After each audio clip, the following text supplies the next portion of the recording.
অনেক ধৈর্য ধারণ করেছেন।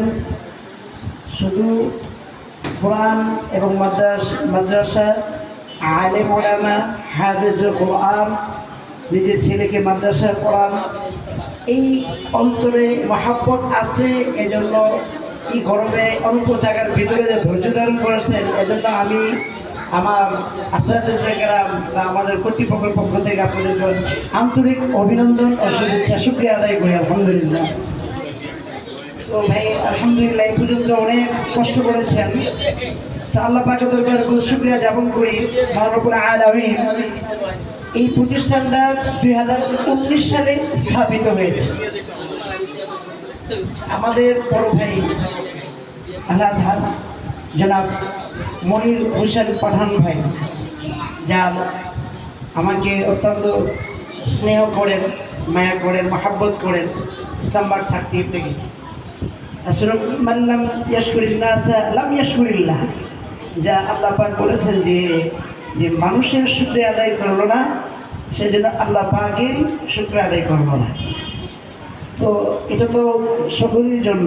তার পাশেই আলহামদুলিল্লাহ আমার এই ভাইটি আমার জন্য অত্যন্ত ছায়া হয়ে দাঁড়িয়ে আছে। এই 7টি বছর একটা মাদ্রাসা পরিচালনা করতে গিয়ে কি যে বেগ প্রবাহিত হয়, এই জায়গাতে যারা আছেন তারা ছাড়া ওই অবস্থায় বলতে পারবে কিনা জানি না।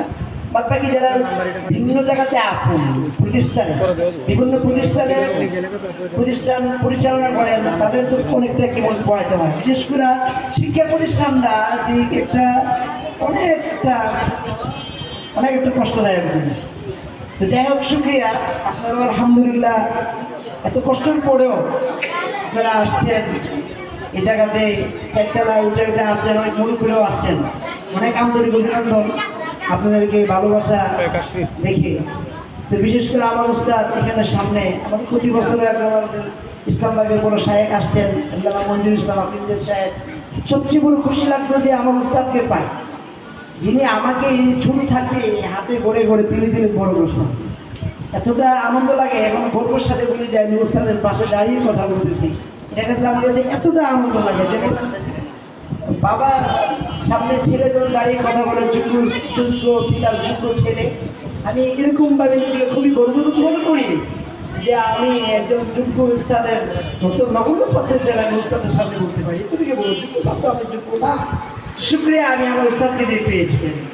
কোনো সময় আমি নিজের খুবই হীনমন্যতা পড়তাম, যখন দারুল আরকাম মাদ্রাসা পড়তাম আল্লামা শেখ সাজিদুর রহমান সাহেবের কাছে, তখন ভাবতাম যে কোনো হুজুরে পাবো কিনা, হুজুর তো আমেরিকা যান। তখন বড়মাপের একজন ব্যক্তিত্ব, তো আপনারা তো জানেন না। উনি ইন্টারন্যাশনাল জায়গাতে দৌড়াদৌড়ি করেন, ইউরোপ কান্ট্রিতে যান, আমেরিকা, লন্ডন, কানাডা ওনার অবস্থান।